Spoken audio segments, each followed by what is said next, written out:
I know. I was noticing that last time too. The bell has tolled. I think we should get started. Welcome everyone to our third session of this study of the Gospel of Mark. Okay. How many of you enjoy books by the author Stephen King or have ever read them? Raise your hand. Yeah. I love them. Okay. But one of the things that always kind of annoyed me about Stephen King, especially with some of his epics, if you've ever read this, not really The Stand, because that sort of starts off boom, but say It, or some of his really other long ones, he sets up the story for about 200 pages. And sometimes you're learning about so many different characters that I just found myself like, I mean, it always pays off, but man, it takes a long time to get going. And as I'm reading the Gospel of Mark, I'm thankful that this author is not at all like Stephen King, in that he is able, in this case, in 108 tight little verses, to start us off, to give us all the detail we need to then leap into a really intense story. Now, it's obviously completely different. This is, Stephen King is writing an epic. Mark is trying to do something within about an hour and a half to 2 hour presentation to create a whole tight story. So it's a totally different approach. But I just felt so thankful at the way that he can create this narrative that gives us everything we need to orient ourselves to what he's trying to say within these first 3 chapters. It's pretty amazing. And so that's what we're going to talk about today, because basically as we finish chapter 3, we're going to be set up for the meat, the real meal, I should say, of Mark's gospel. But we got to get there first.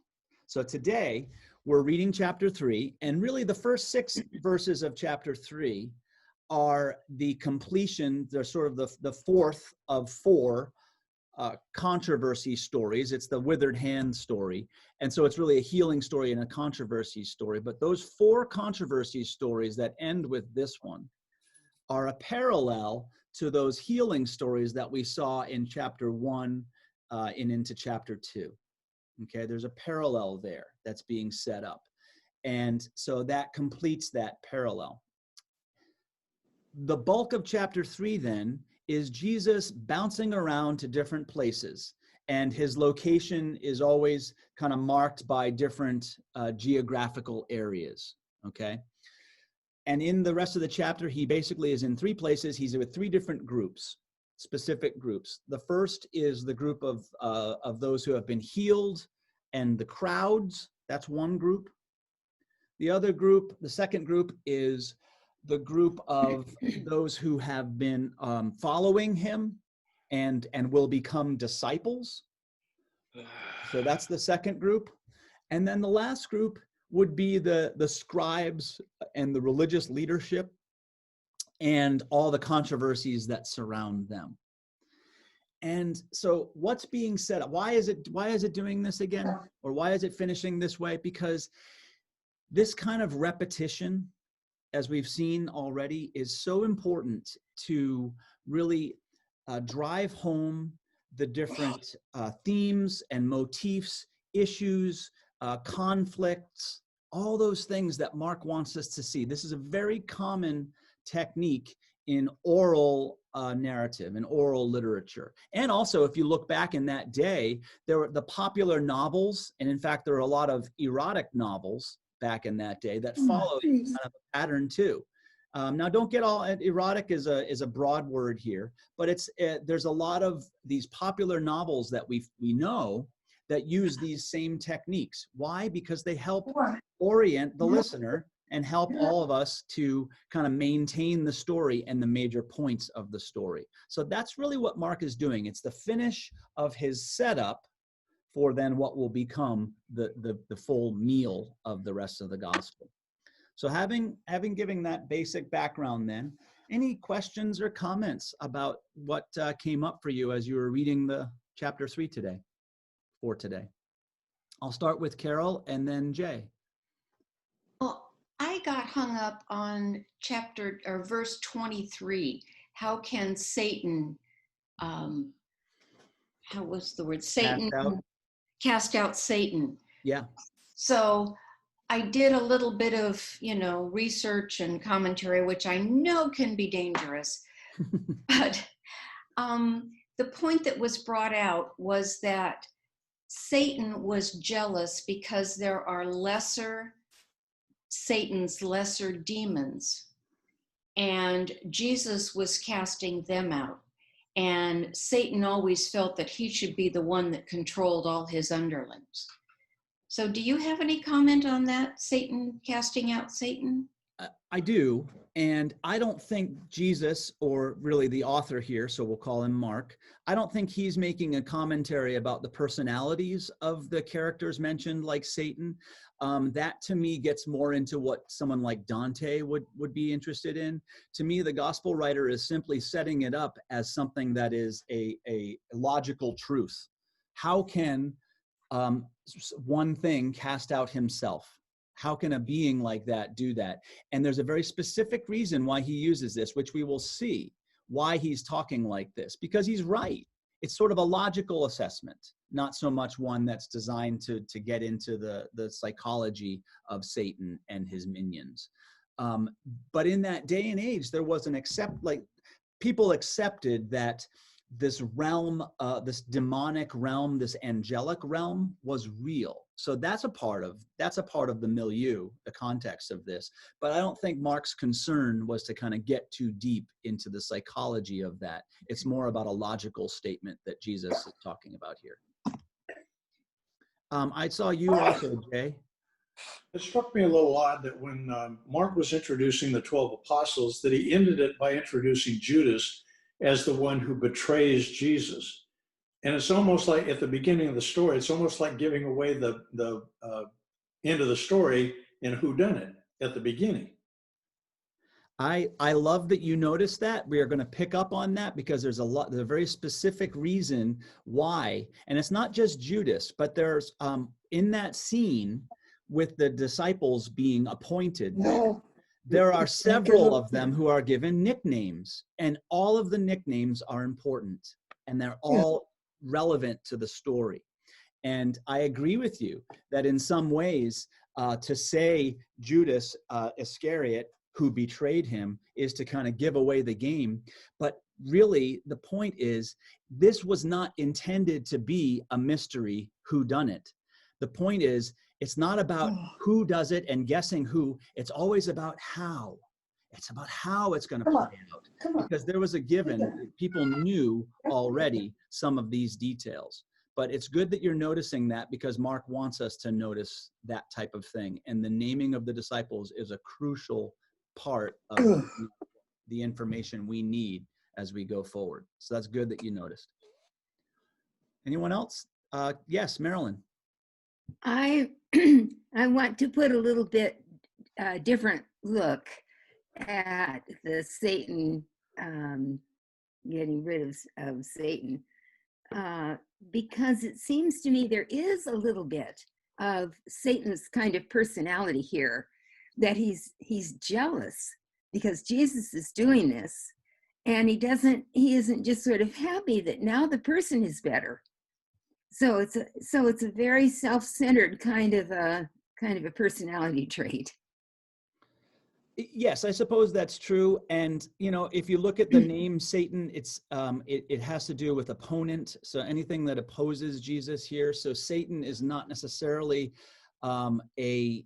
meant to refer only to this sort of singular designation of a being, but also who embodies those characteristics. And Mark is very clear, monolithically clear on who embodies those sort of satanic. Again, don't think of it in terms of like what we think of Satanism, but just in terms of purely oppositional qualities to Jesus, who embodies those. Mark's very clear about who that is. And that definitely does correlate to, that relates to the whole way Jesus interacts with that particular group for the rest of the gospel. They are oppositional, they are satanic in that way. But I still would contend that I don't know how much he's trying to make a commentary on Satan as a being here. That's all. That's all. I just don't know how important that is to the author. But we'll see. As we read it, we might get clearer. As we read it aloud with each other. Well, I Yes. think I'm Go ahead. talking more about me and my reaction Oh, got you. than about what Satan particularly is like. I'm just seeing the self-centeredness. I mean, here this person has Yes. really been helped. Yes. And instead, the being or the attitude or whatever we want to say is that, wait a minute, I'm the one who's supposed to do this. Yeah. But again, it's like, who is bringing up Satan here, and it's just, that is a key to what Mark is doing here. Who is bringing up the whole topic of Satan, or in this case, it starts with Beelzebul. So it's a really awesome, style that he has here to bring this up. Because again, it puts so much into these little episodes, these little interactions that highlight, the rest of the story. And it gives us all that we need to be ready to sort of say, all right, now I see where this is going. And I'm starting to see where I fit into it as a hearer. That's what Mark's doing to us. He's shaping us. I think I saw one other hand here too. Was it Bonnie? I was just sort of struck by the verse where I guess it's one of the demons yells out, "You are the child of God," and Christ says, like, don't tell them because they're crowding in on me. And so I'm kind of into all this, who are all these demons? Are they literal? What's that all about? Yeah, that's a parallel to what we already saw in the synagogue from chapter 1, where they say the same thing. And it's a commentary on who is able to see clearly who Jesus really is and who isn't. That's the point of that. To me, it's not so much asking us to dive into, the nuances of demon culture, but more about kind of, wow, look at who's able to see clearly here. And who can acknowledge who Jesus really is versus the ones you might expect to. They certainly seem to miss it. And that's setting up that dynamic is a very important one for Mark to do here, because again, the whole gospel hinges on that. The conflict, the contentiousness, the tension that exists this whole time between the ministry of Jesus and then the ones who get it, the ones who are with him, and the ones who oppose him.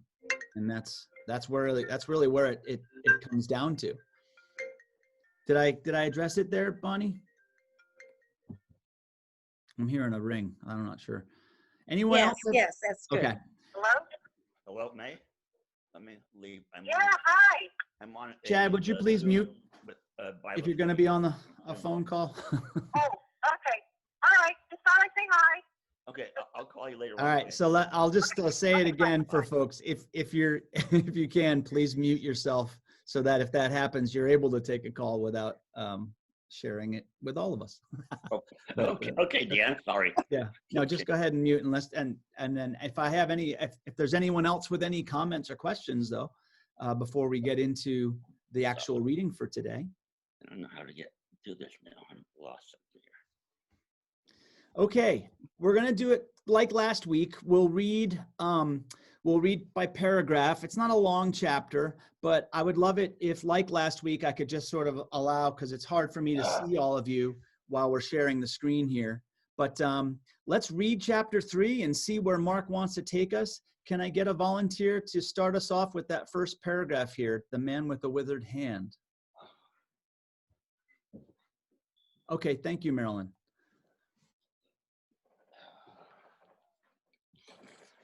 I could do it on my iPad.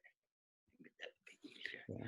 Again, he entered the synagogue, and a man was there who had a withered hand.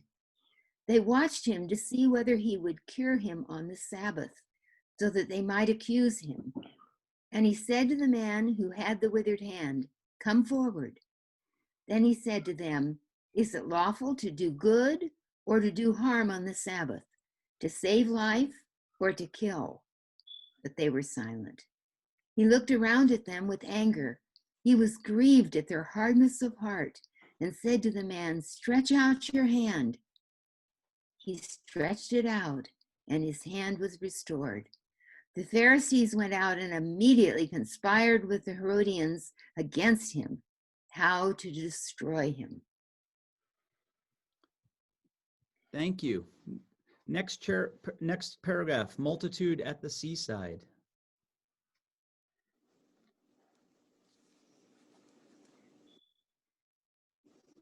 I see Bonnie, but you got to unmute. Okay. There you go.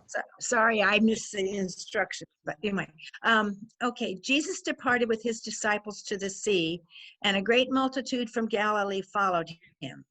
Hearing all that he was doing, they came to him in great numbers from Judea, Jerusalem, Idumea, beyond the Jordan, and the region around Tyre and Sidon.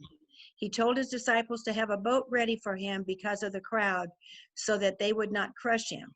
For he had cured many, so that all who had diseases pressed upon him to touch him. Whenever the unclean spirits saw him, they fell down before him and shouted, "You are the Son of God." But he sternly ordered them not to make him known. Thank you. Next paragraph, Jesus appoints the 12. He went up the mountain and He went up to the mountain and called to him those whom he wanted, and they came to him. And he appointed 12, whom he also named apostles, to be with him and to be sent out to proclaim the message and to have authority to cast out demons. So he appointed the 12, Simon, to whom he gave the name Peter, James, son of Zebedee, and John, the brother of James, to whom he gave the name Boanerges, that is, son of thunder, and Andrew and Philip and Bartholomew and Matthew and Thomas and James, son of Alphaeus, and Thaddeus, and Simon the Canaanian, and Judas Iscariot, who betrayed him. Thank you. Next section, Jesus and Beelzebul. Then he went home, and the crowd came together again, so that they could not even eat. When his family heard it, they went out to restrain him, for people were saying, "He has gone out of his mind." And the scribes who came down from Jerusalem said, "He has Beelzebul, and by the ruler of the demons he casts out demons." And he called them to him and spoke to them in parables. "How can Satan cast out Satan? If a kingdom is divided against itself, that kingdom cannot stand. And if a house is divided against itself, that house will not be able to stand. And if Satan has risen up against himself and is divided, he cannot stand, but his end has come. But no one can enter a strong man's house and plunder his property without first tying up the strong man. Then indeed the house can be plundered. Truly, I tell you, people will be forgiven for their sins and whatever blasphemies they utter. But whoever blasphemes against the Holy Spirit can never have forgiveness, but is guilty of an eternal sin. For they had said he has an unclean spirit. Thank you. And then we've just got that last small paragraph, the true kindred of Jesus. We have one more volunteer.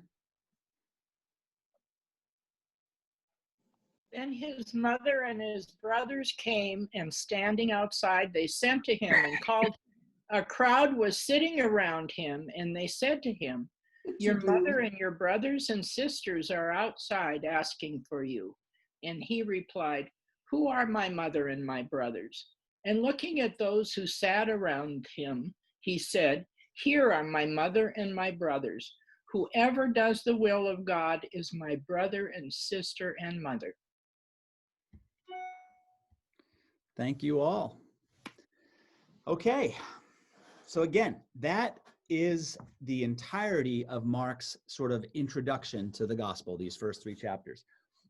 So everything we need to orient us for the rest of the work is all here. So there's a lot to unpack today. Let's start with this.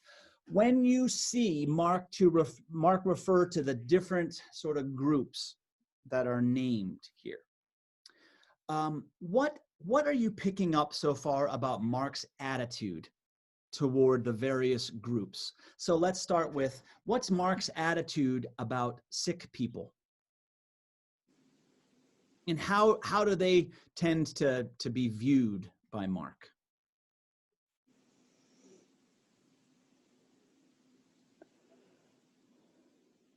What do we see? How are they acting so far? A desperate mob. They're desperate, but they're also what? They're believing. Yes, they're very faithful. They're confident. They're the ones that basically are coming right up to Jesus, and they're like, I know you can heal me. I see you for who you are. I have faith in you. That sort of stuff. That's the sick. That's the sort of the crowds types. Okay. How about the attitude so far towards the scribes and the Pharisees?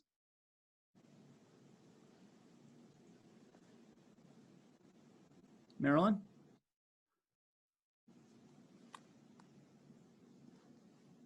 I think they see him as sort of a heretic. Yeah. Going ahead and breaking the rules all over the place to do what he wants to do. Yeah. So in some ways, we've seen how they tend to give him a measure of respect. They treat him like a rabbi, but they see him as a heretic. They are sort of the opposite of the crowds and the sick ones. They are not able to or not willing to see anything in Jesus except something negative. Okay, so they are not really very fertile soil for faith to grow, basically, at this point. Okay, how about the disciples?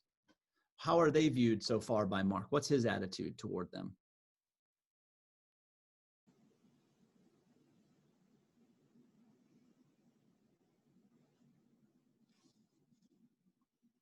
Are we given anything?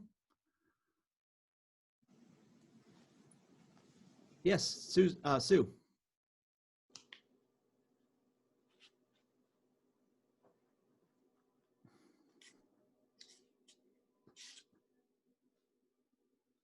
The dramatic pause. There it is. Okay. Well, they're like his family. He calls them his brothers. So, like family. Yeah. And what have we seen so far? When he goes and calls them, they immediately drop stuff and they go with him. It's incredibly positive so far. Incredibly positive about the disciples. They've dropped everything. They're going with him. They're moving right along with him. Very good so far. Very positive. So I want you to tell me a little bit more about, what has been the specific response so far of the scribes. Okay, what specifically have they done with Jesus? They've basically done the same thing the whole time. And that has been to accuse him of what?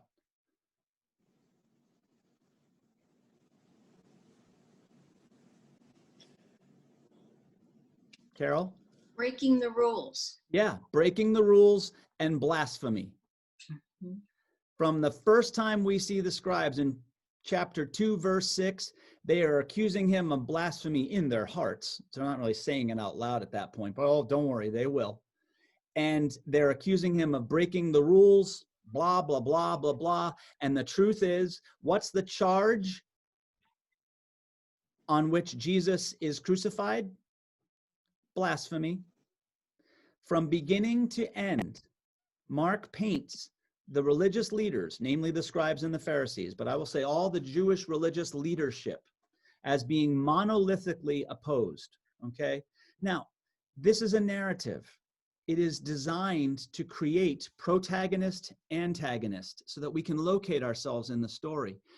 The way Mark is saying it does not mean, and we know from history, that the Pharisees acted like this for real. But he's setting up a narrative that is absolutely monolithically, clearly, consistently putting them in the camp of opponent to him. They are unable to see what the crowds see. Heck, they're unable to see what the disciples see, even though some of what we know of the disciples or what we're given of them so far, that's going to change.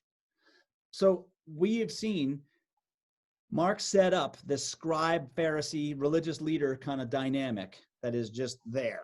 Okay, they're the antagonists. The protagonists are the crowds, the sick. And actually, in some ways, it's the demons that see him, but that's not really it. That to me is more a commentary about the Pharisees and scribes than it is about the demons. You know what I mean by that? That's more to say that the demons see him is to say, well, why don't you see him? You're the religious leadership, for goodness sake. You're the ones that are supposed to be able to see him. But no, monolithically, from beginning to end, they just don't get it. They're not capable of getting it. Again, that's not because that historically that's accurate. That's because when Mark sets that up, that helps us as the reader or hearer to really know, all right, where am I in this? Okay, that's an example of not getting it. Here's examples of getting it. This is what Mark's doing. Okay. I want to know this though, that first scene where they confront Jesus in the synagogue, okay? And there's a man with a withered hand and they're watching to see if he's going to heal him. And then when he does, and he asks them, he challenges them. Jesus challenges them. He says, well, is it right to heal or to kill on the Sabbath?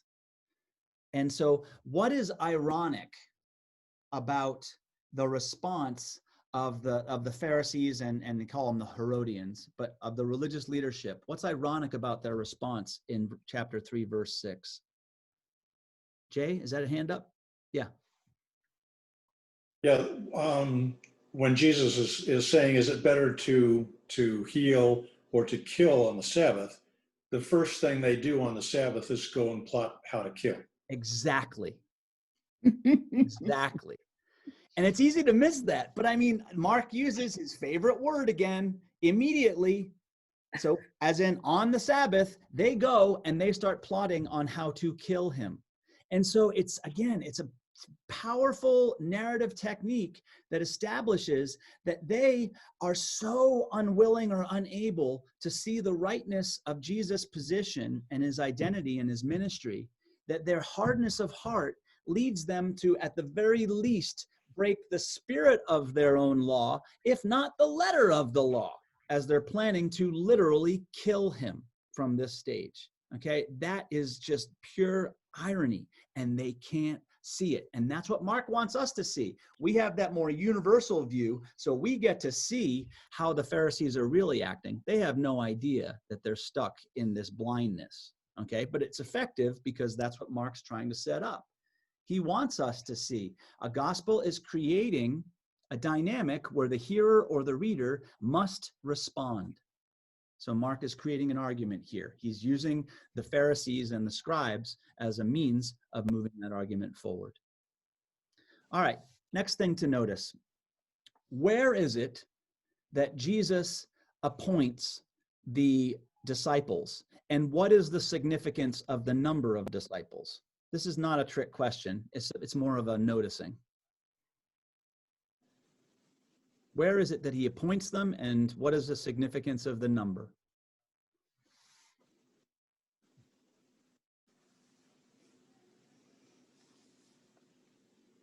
Basically, chapter, is it verse 7? When he does it. I see, I saw one hand go up, but, I'm going to go with Barbara Tellman. Well, I think that the significance of the 12 indicates that it is like the 12 tribes of Israel. He went up onto the mountain. He appointed them on the mountain. Mm-hmm. And what is that reminiscent of? Moses, maybe? Absolutely.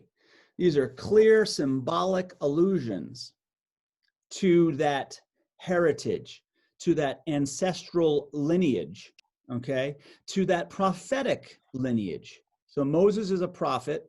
The 12 tribes is the ancestry. So to bring up the 12 tribes, it connects you to stories like Abraham, Jacob, Isaac, the patriarchs, okay? Mark names this, but it's really curious that he sort of just says it here and he never really follows up on it. It's sort of just left there for us to acknowledge. And I think he does that even for a very specific reason, one that we can know.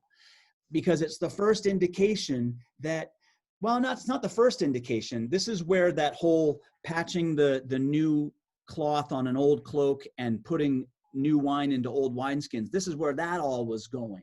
And that is that Jesus is walking a fine line here of acknowledging the power and the lineage of the ancestry and the prophets, but setting up something new. And that the old ways, that the old understandings, the old relationships, they didn't hold all the power anymore. Get down now. What was that? Look what you did.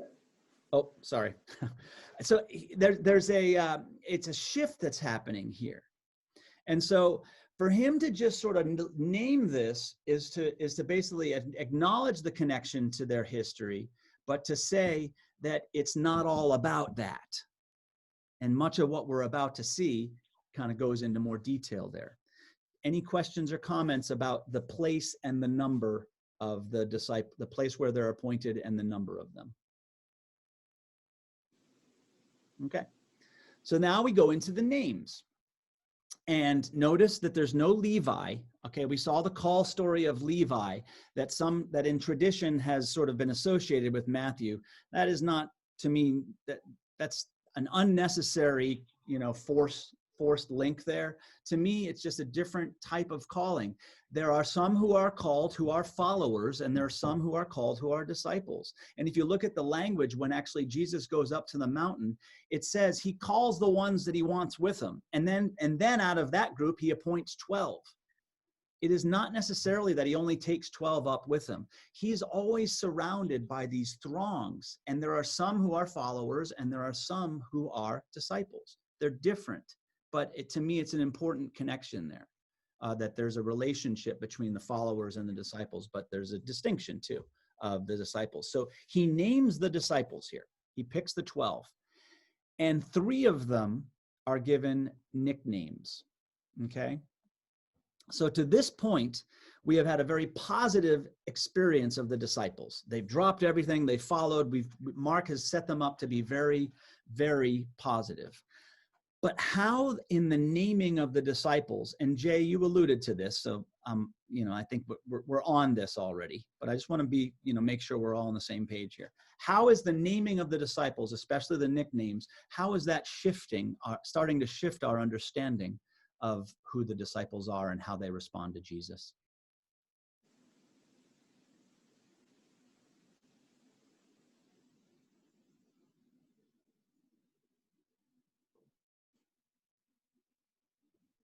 I see. There you go. Never make my hand go up. With his background, it's kind of funny, but anyway. Well, Peter's the rock, and I think there is another passage that says, Simon was named Peter, which meant the rock. Yep. And then James and John were the sons of thunder, and that gives you a certain image. Yes. So at least for them, you kind of have some sort of idea of how Christ saw them. Yes. Yeah. Well, it's a really good point that you've noticed it. And then the last one, of course, is Judas, which we already mentioned, which Jay pointed out, the whole one who betrayed him.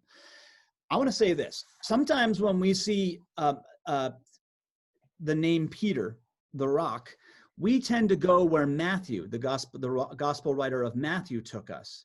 And Matthew had a much more positive assessment of that nickname rock, as in the rock on which I will build my church kind of thing. And that is often the attitude we bring with it when we look at it. But that is not what Mark is talking about when he talks about rock.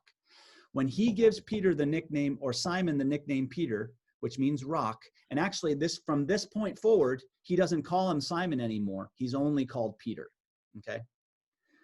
The nickname rock, think of it more like Charlie Brown, like Rockhead or Blockhead, like Lucy's nickname for Charlie Brown. And I say that because we're about to see in the very next chapter the foundational parable which sets up the whole understanding of the gospel, and that is the parable of the sower. And what is one of the types of soils? The rocky soil that grows fast, but doesn't, because it's so rocky, it initially grows fast, but because it's so rocky, it dies. Okay? This is important. Okay. I'm not trying to slam Peter. Mark isn't either. But Mark is using, and he will use, the disciples in a very specific manner throughout the gospel. And I will tell you, it's not that positive, at least from our assessment and the way we like to think of the disciples. But it's incredibly important because, again, Mark doesn't really care about the characters in the story so much as he cares about the people hearing it and the decisions and the reactions that they will have or that we will have. So he sets up these characters to embody very clear choices that help us move through the argument, move through the narrative, okay? So we have to get out of that pattern or that habit we sometimes have to want to put on the disciples these attitudes that we've been given because of church or because of harmonizing all the different gospels, you know, or because we've gone to that church where, you know, it's the church of St. James or St. Matthew. And you know what I mean? We sanctify all of these when their power in this story is not because they get it. You know, it's not at all because they get it. It's because they set up for us a way to understand how it might be gotten. They don't always get it. In fact, they rarely get it, is what we're going to find. That's a spoiler, but I think we're going to get there soon enough. Don't worry about it. So it's really important to just keep stepping back and let the narrative kind of just, okay, so he sets up the Pharisees to be a certain way. That doesn't mean that the history, you know, that they were like that historically. He sets up the disciples to be a certain way. Doesn't mean historically they were like that, okay? This is the first indication that our picture of the disciples is about to change. So calling Peter a rock, calling James and John Boanerges, sons of thunder. There's a lot of things that can mean. It can pertain to them as characters, but I think it can also pertain to the storms in which Jesus and his followers will be embroiled for the entire gospel. That to follow Jesus isn't just, you know, happy, joy. It's not like living in, Cesar Chavez Park following the Grateful Dead. You know, it's more about, this is going to get intense. And this is the first time we've been, given that. And then the last one, Judas, where it's just like, and then there's Judas Iscariot who will betray him. We know right there, that's a huge foreshadowing to something's going on here. Something's going to go down. That is not, it's not all just, hey, if you're a follower, you're all good. Okay. Any other questions or comments about that naming paragraph? And about the importance of the nicknames. Those nicknames really are they're sort of guiding points for Mark to help us shift and kind of be ready for a change that's going to happen. It's interesting that already Mark calls them apostles. They're all. Oh, I got that first part, Ken. Kind of lost your. Oh, there you are. It's interesting that they're called apostles in Mark already, and already are being sent out. Yeah, they are not yet sent out, but there will be. Yeah, it references that. And in fact, there will be one more. And again, this is repetition here. There will be one more in chapter 6, where here they've been appointed. And in chapter 6, they will be sent out. And there's going to be a repetition of vocabulary and pattern, once again, to help us as hearers to keep track of everything, to keep all the important details in mind. So that'll happen later, but this right here is that initial sort of appointing, and then there's reference to them being sent out in another time, because that's what they're called to do. Boyce. 2 questions. Could you, I think you've already stated this some other time. What's the difference between apostle and disciple? Well, in some ways they're interchangeable, but in my understanding, in this case, the disciples would be the 12, and apostles typically are the ones who are followers, but I mean, because Paul was an apostle. But and the truth is, the oldest manuscripts of Mark don't have that little phrase where it says, and he called them apostles, right there. So it can be confusing. They're both learners. They're both students of a particular teacher. So there's a lot of similarities, but the distinction that I had seen that seemed to make the most clear for me, and again, it doesn't really hold up here, but it's that the disciples are sort of more like the 12 and apostles are those who follow afterwards. But I think what Mark's trying to do here, regardless of the name, is to set up that even though these are the 12 who are called and who are with him, they don't have an advantage over us. They really don't, because as we will see, they blow it left and right. They're missing it. And they then provide Jesus, through the narrative, many opportunities to explain over and over and over again. And that's important because as hearers and readers, that's a great way for it to stick, isn't it? That repetition, and again, Mark uses it all the time. That's what's going to help us retain the important details. My second question is, were the disciples a diverse group? Did they have some affiliation with the 12, not 12 groups of Israel, the 12 tribes of Israel, or were they just chosen and we don't know why they were chosen specifically? Well, they were chosen as as fishermen, so not a typical class. But it's not about, to me, them, they symbolically represent that by their number. But again, I think this is part of the point, is that the message of Jesus is not about the blood, the ways that we thought it was all connected to the bloodlines through this and that and those tribes only. That look who he's calling. He's calling some of the least educated, the ones that are not the typical students here. And that's part of the commentary, is that this message that Jesus is bringing is completely new and not defined by the old standards. We've been given that already in a lot of those stories we've seen, and some of what he's talking about here and the last couple paragraphs of chapter 3. That's exactly what it's talking about. Because as his family comes and meets him, notice where they're standing. Okay, where it says specifically twice where his family, when his mother and his brothers come find him, search for him, where are they standing? Does anyone know? Does anyone remember? I'll save us because it's not, they are standing outside. Yeah. They are outsiders. Okay, the classic definition of insider is your family. He's saying they're outsiders. Now, they need not stay outside, but they're outsiders. And he's trying to say that it's not about your darn blood. Who is my family? It's not about bloodlines. He's redefining family. And again, it's not to throw away his family, but it's just to say that that is no longer a privileged position for moving forward with this message that I'm talking about. And this is no longer the way that God is moving in the world.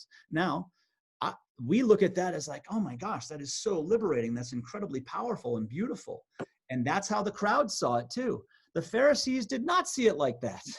They saw it as a threat to their power. And of course it was. Because in the way Mark uses them, all they want is to keep the rules the way they had them because they work well for them. And by being such strict rules followers, they are basically limiting what God can do. You know, they're limiting, trying to limit God. And Jesus is saying, you're not going to be able to do that. You can't do that. And he gets mad about it. He gets much worse. It gets much worse than that too, as we go forward. I want to see if any of you noticed that there's a connection between the naming of the disciples, and particularly when the naming of Judas happens and the nickname that he's given, or the description that's given after Judas. And then what happens next, that controversy with the scribes that happens, where they basically go into that, can Satan cast out Satan thing, and a house divided against itself cannot stand, where Jesus confronts them with that. Can you see the connection there?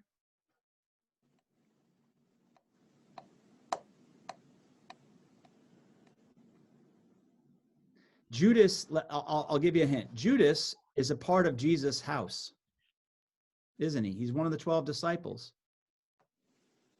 Jesus is saying to the Pharisees, a house divided against itself cannot stand. Mm-hmm. This is a double entendre, folks. That's what it is. To name Judas that way, and then to have Jesus confront the scribes, he's confronting them because they're accusing him of blasphemy. They're accusing him of healing at the wrong times and in the wrong places and to the wrong people. But it's not just about that. It's about Jesus speaking this idea of the house divided against itself cannot stand. He's right. And his own house will prove that, because his house is divided against him. Judas is divided against him, and that house will fall. And so Jesus once again is shown to be, he knows what he's talking about. He's right. That's a powerful way. It's a double entendre there. And it's easy to miss it because we kind of go from, okay, there was the naming story. Now let's go to this next controversy. But there's a connection there. And when Jesus says that the house divided against itself, cannot stand, can Satan cast out Satan? No, it doesn't make sense what you're accusing me of, Pharisees or scribes.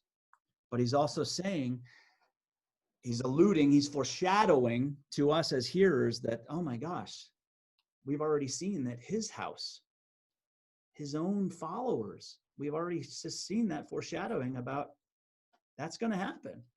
So it's a dynamic here. And so when he says it to the Pharisees, it's just like, yeah, we know that it's true in Jesus' own house. And so it's a really cogent argument against them accusing him of using Satan to cast out Satan. He's like, yeah, you can't do that. It doesn't make any sense. We know he's right, because you can't. A house that's divided against itself cannot stand, as we will see. And I think as we have seen. Questions about that? And it's a lot to chew on. I got notes here, so don't worry. You can kind of review it and kind of look back and touch base on it. But this is all these things that Mark is kind of giving us to set up these dynamics, these relationships, these characters, these issues, these conflicts. Marilyn? Let's see. Yeah, okay, I'm okay. You can hear me, right? Yes. Okay. This is kind of a comment about my own reaction to all of this, a little bit like the last comment I made. I don't know how many times I have read Mark, and I don't know how many times I have studied it. But my experience reading it now with the way you are guiding us, is like I have never seen it before. Mm. And I think I always love patterns in writing. That's a big interest of mine. And so seeing the patterns that you've identified and then following them and seeing what happens, that's part of it. But that's not all of it. There is so much here that because it's not 200 pages, Mm-hmm. it's real easy to miss it. Yes. Without having my attention drawn to it. Mm-hmm. And so, that's one of the reasons that I come back week after week, because even though I've read all of this stuff before and studied it, I always learn new things. And I really appreciate that. Well, I appreciate, that what you named is so true for me, and I think for most of us, and that is, regardless of whether this is our actual first time with any particular scripture or we've read it 100 times, we all find ourselves, reading it, where were we exposed to it? Was it devotionally? Was it through church? Was it through a sermon that was on this one particular piece? Or was it did we look at the bigger picture? We often don't get a full, more comprehensive approach to these stories because, as I was saying, I don't know, last week or the first week, that just the way we do Bible in so many instances doesn't set us up for a full appreciation, a more comprehensive view. This was meant to be given as a rich story all in one. This should be, we sit around the fire and just read the whole thing or listen, that type of way. But when we get it piecemeal, or when we have our different, approaches or readings throughout our lives, we always bring, we have different perspectives, we have different things we focus on. And it is exciting, I think, when we can come to it. And I'm not pretending that this approach that I have is the be all end all, but I'm glad to hear that it's opening up new ways of appreciating what I think the author of Mark really wanted some of the hearers and readers to experience as they were going through this, because that really is Mark's primary concern, is what are you going to do, with this information? That's the point of a gospel. It's not just a neutral history. In fact, it's not neutral, and it's not history in the way we think of those. It is an argument, and it is designed to create a story that speaks truth, but not necessarily in a way that's linear fact. But it's about getting us to sort of identify, all right, where are we in this, and now what am I going to do about it? And that's, he does a brilliant job with that, as we'll see through the whole thing. But thank you for acknowledging that. And I just think that's what makes me want to come back too, because I've read this many, many times too. Yeah. And it's new to me all the time. Carol? Well, I also think it's where you are in your point in life. I mean, you may have read it and studied it as in a confirmation class. Yeah. At each point in your life, you look at things differently. Yeah. And I think sometimes when you read it is as much as what you read. Yeah, that's true. And then what you emphasize, because of that lens, what we see, what we key in on, what we think is the most important part, that does change. But that noticing is important, because what it tells us is so much of our biblical understanding is because of the lens that we lay on the Bible. We lay on these stories. It's not necessarily what these stories are trying to tell us. And that's just part of being human. And so that's what I try to do, is approach the text as nakedly as possible. And that's not easy, because we all have our biases, we all have our lenses. But here we are, we're trying to approach it this way. I want to keep going with a couple more things before we wrap it up. We're coming up to 10 o'clock, but I want to touch on something that may have, kind of bothered some of you or stuck with you a little bit. And that is that whole, where Jesus talks about the blasphemy against the Holy Spirit is considered an unforgivable sin. So that's roughly around the chapter 3, verses 28 and 29. Okay, what do you think Mark is talking about there, or Jesus in this case is talking about there? Or what did you make of that to this point?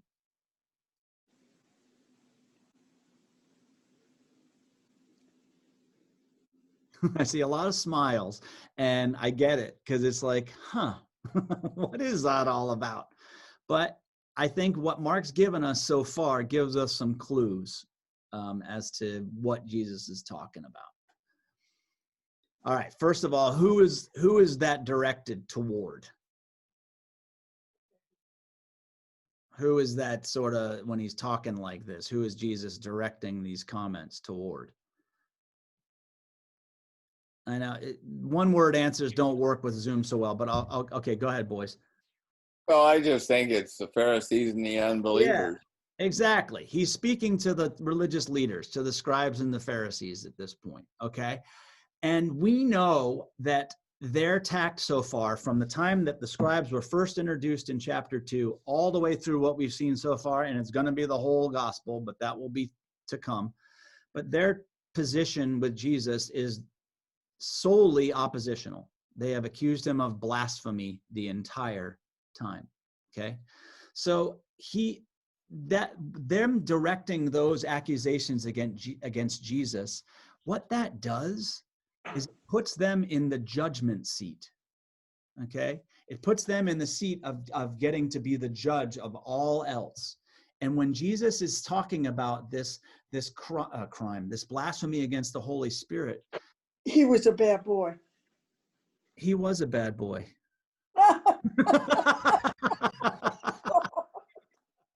So you're sorry. Yeah. Sorry. I love you, Annie. No, but you're right. The Pharisees and the scribes were being bad boys, according to Mark. And Jesus is calling them out for it, because they are not only putting themselves in the position of being the judge and jury here, but because of their blindness, their hardness of heart, they're choosing not to see who Jesus really is. What they are doing is cutting themselves off from the pattern that was sort of revealed to us in chapter 1. Remember when we saw John the Baptist, and he was saying, repent, so that you can experience forgiveness. There's like a rhythm and a pattern here. And we've seen in that those who are healed, there's a move on the part of those who are sick toward Jesus, who then can heal. It's not just Jesus going, I'm going to heal you. There's always a role that needs to be played. And so by the Pharisees and scribes refusing to turn and see, to sort of repent, to turn around and see who Jesus really is, they are making it impossible for themselves to ever have that gap bridged. They are committing the unforgivable sin of not only not acknowledging, but also then taking it one step further, claiming that what is holy is actually evil. That's what they're doing. They're accusing Jesus of being a demon, evil, when he is actually the embodiment of God's way. And they just can't see it. They refuse to see it. And that's the dynamic, that they are creating this for themselves, really. This isn't about Jesus saying, I now am going to smite you. He's acknowledging that they are smiting themselves. And that is something that in I think all the Gospels, but certainly in Mark, there's always a chance, and it's almost like Jesus, even with the Pharisees, is kind of always holding his hand up. Please, you can still come. It doesn't need to be this way, but they still do things that keeps their blindness so hard that gap can't be bridged. And that is when it says unforgivable, think of it as more like that they cannot experience the forgiveness, because they are the ones that are choosing to not make any sort of initiative, make any sort of move back toward Jesus. Okay, what do you think about that?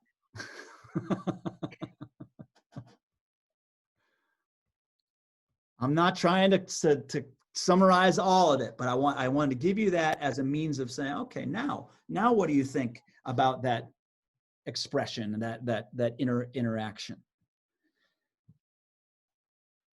What I want you to do for sure is pay attention to that reality of the Pharisees and scribes kind of making choices that keep them from seeing who Jesus really is, okay?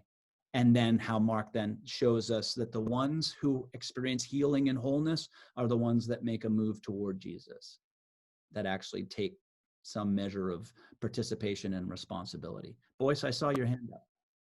Well, I was just going to say, I think that Mark made it very clear, what they were doing to themselves. And I don't know what your Bible said, but this one said you're cutting off the limb that you're sitting on. Amen. And I just think that's so clear, you're sawing off the limb that you're sitting on, and, you need to change. That's right. Jesus can't save anyone from themselves. Yeah. That is one of the most consistent things we've seen so far. That people are already saying, oh my gosh, he has power over the demons. He has power over all this. Who doesn't he have power over? Humans. He doesn't have power over his disciples. He doesn't have power over the Pharisees. We have free will. So that's part of what this dynamic is, and we can get hung up in this whole, it's not Jesus smiting them. It's Jesus acknowledging what he sees, that they are cutting off the limb on which they're sitting. That's a good way of saying it. Okay. And we're going to see that pattern the whole time through the gospel, that they will continue to be cutting off that limb.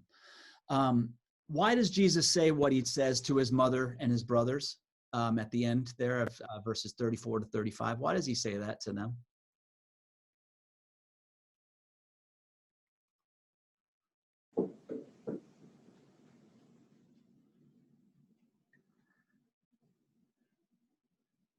Jay? Yep. Is it kind of to acknowledge that it's not just men, that that his disciples can be women also, that they are sisters and mothers that are his family and who he works with, listens to, teaches. Okay, that is a little bit there. I'd say you're right in the sense that the very last line talks about those who are his mother and his brother and his sisters, and here it says mother and brothers that come out. But I think it's more than that. It's not just the dynamic of men and women being invited, but who are they? Who does the family represent versus the others when he refers to his new definition of family? Well, all that does God's work. Yes, he's redefining what it means to be family. And it's not about your bloodlines, it's about those who do the will of God. Yeah. That's a complete shift. And again, it's very interesting when you go back and read it, the family is on the outside. The ones that we were always told in our tradition, and this is Jewish tradition or in really any tradition, the classic definition of insider is your family. But no, now they're on the outside. And that's the whole point, is that these the old customs, the old ways, the old definitions, they aren't true anymore. So let's just be aware of them. And again, when I say they aren't true anymore, it doesn't mean there's a fine line here. Jesus affirms some of them, but he's asking people to be more discerning and to recognize that in the cases that Jesus will talk about, he's going to be redefining the relationships. And this, again, this family thing, he's saying, you don't have to stay on the outside. You want to be a part of my family, you do the will of God. That's what it means to be a member of my family. Okay? It's not about blood. That was radical. That was radical to say something like that. But I also think that that's exactly why Mark writes his gospel. It's not about having the old laws. It's not about abiding by your every little letter of the law about Sabbath, because Sabbath was made, for humanity, not the other way around. We're not slaves to this stuff. And God is coming through Jesus to liberate us from some of these old ways, these old patterns, these old ideas, these traditional roles, these customary relationships, all that stuff. That no longer is the height of our understanding of our connection to each other and to God. The sole criterion for being a member of the family, of being part of this movement, is to do the will of God. Okay? And that setup, and that really that's the full, that's a good summary of those first 3 chapters. That's what's been established. And now we are well oriented to that fact.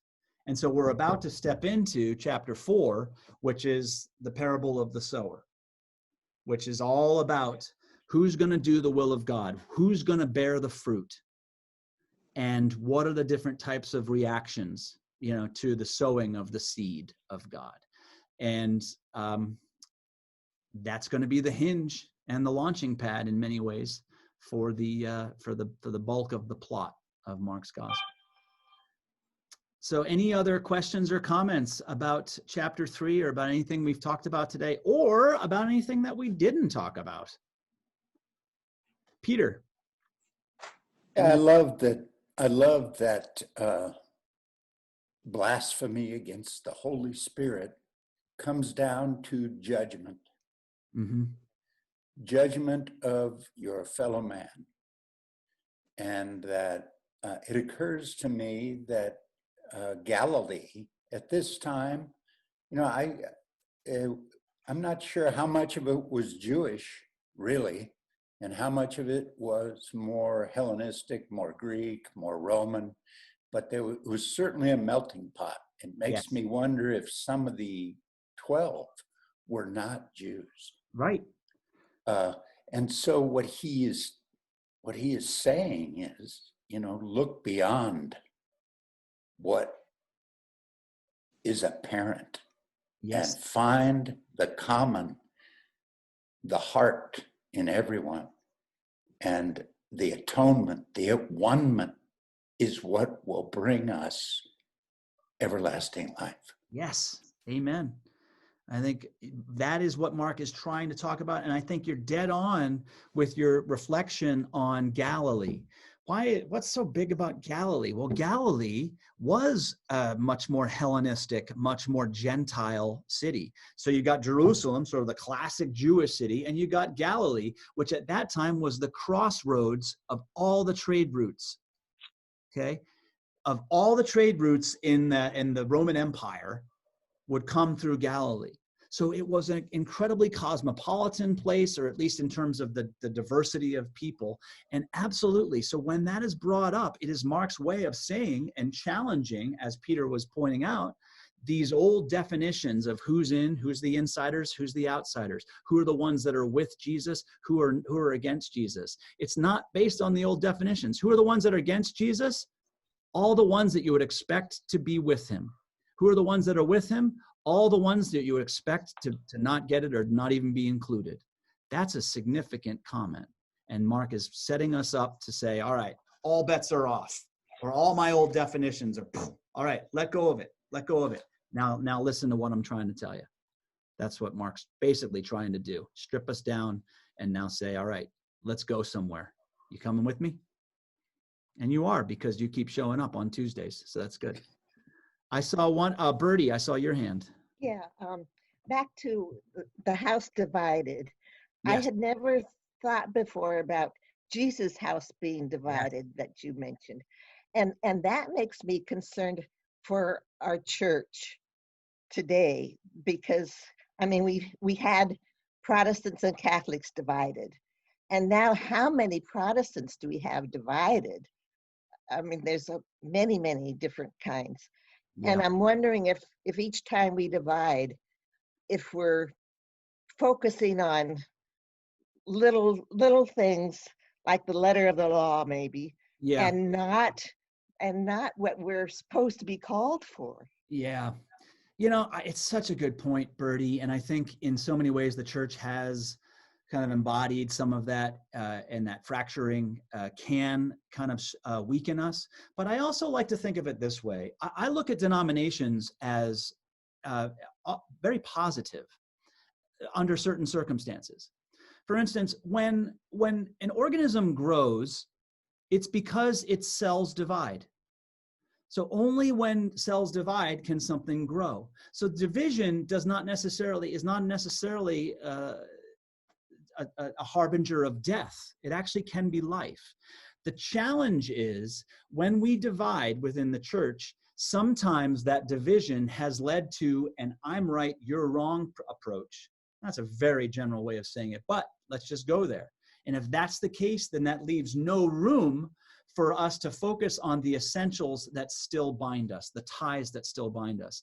One of the things we strive to be in the United Church of Christ, and I think in many of the mainline Protestant denominations are trying to do this, is to maintain a sense of individuality and difference while acknowledging the essential unity that we all share, and the humanity and the compassion and the deeper message, and trying to leave room for different expressions of that, but focusing more on the foundations and the roots in which we are all planted, the soil in which we're all planted. And that is challenging. It always has been. Because sometimes it leads to division that's like war and violence. But nonetheless, that's where the work is to try to figure out and to embody the type of community that will affirm unity amidst difference. And I mean, my gosh, we've seen it as such a challenge in so many different ways, across religion, across our civic, conversation, all that stuff. It's a real challenge. And certain times of our lives, we've been able to do it very well. And, maybe we're in a spot right now where it's more difficult, but I still think this is what we must go. This is where we're called to. So again, division and difference is not necessarily a death knell. But I think you are right in seeing how it has led to some fractures lately that feel like they've been hurting the overall body of Christ. Say it like that. Blessed be the ties that bind. That's why I love that song, because that's what, if we can hold on to that, then our differences do not define us, that there's something greater than those that do hold us together. Anyone else?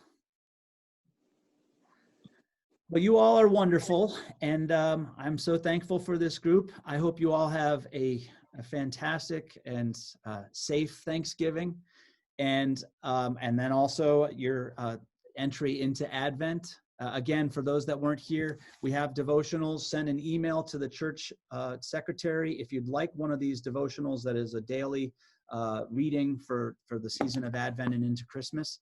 And we will leave it out in the church office, in front of the church office door there, in that slot there. So aside from that, I look forward to seeing you next session. Read chapter 4, verses 1 to 33. That is the parable of the sower and a little bit extra. And we'll continue on this adventure with Mark. Till we meet again, be well. Thank you. You too.